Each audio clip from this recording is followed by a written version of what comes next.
Saudações alunos, eu sou o professor Alberto Veras e o tema da nossa aula de hoje são os sujeitos do crime, nos termos da Lei de Abuso de Autoridade. Para começar, quem são os sujeitos do crime? São os sujeitos ativo e passivo. O sujeito ativo do crime é a pessoa que pratica a infração penal. Qualquer pessoa física capaz de discernimento e autodeterminação, com 18 anos completos, pode ser sujeito ativo de crime.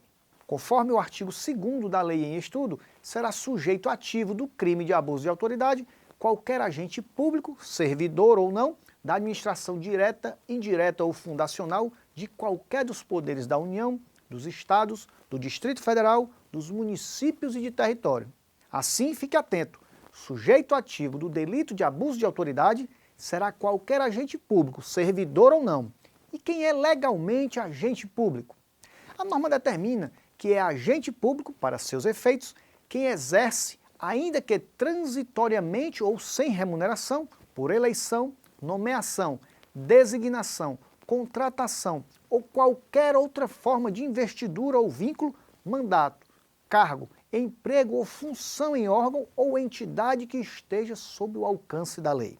Desse modo, temos que agente público é toda pessoa jurídica que presta serviços ao Estado e às pessoas jurídicas da administração indireta, podendo ser classificado nas seguintes categorias: agentes políticos, servidores públicos, militares e particulares em colaboração com o poder público.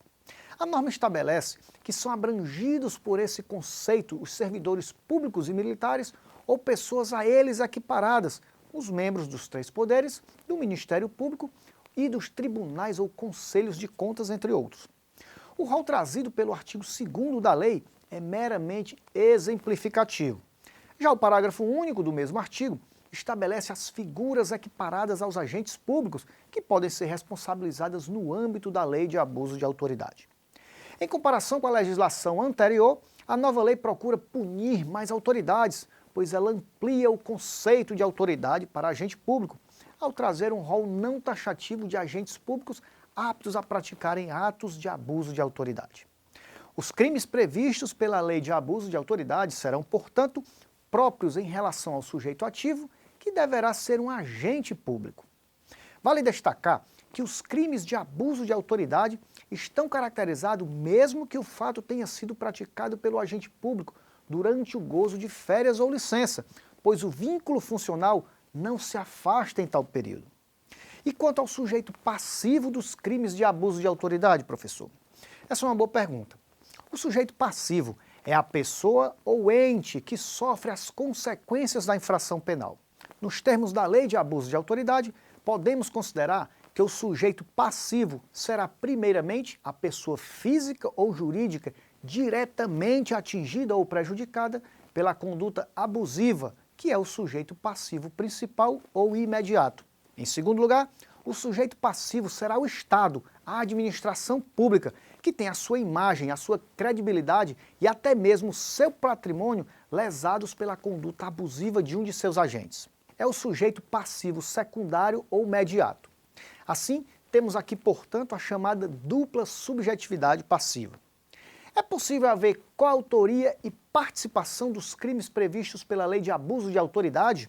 A resposta é positiva. Seguindo a regra do Código Penal, em especial o artigo 30, os crimes de abuso de autoridade, mesmo sendo próprios, admitem coautoria e participação. Ser agente público é elementar de todos os crimes desta lei e, portanto, comunicam-se aos demais agentes delitivos quando praticam o crime em concurso de pessoas, desde que a condição de agente público seja conhecida pelo coautor ou pelo partícipe. Assim, será possível um particular responder pelos crimes desta lei, como se fosse uma autoridade, o que acontecerá quando atuar em companhia da autoridade e souber dessa condição, agindo como coautor ou partícipe.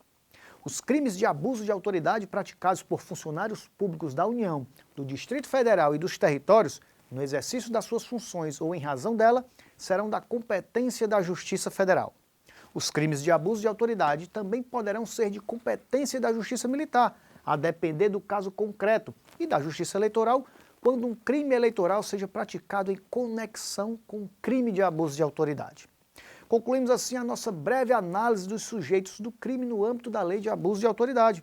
Em sua área do aluno, estão disponibilizados materiais institucionais que abordam em detalhes os temas aqui estudados.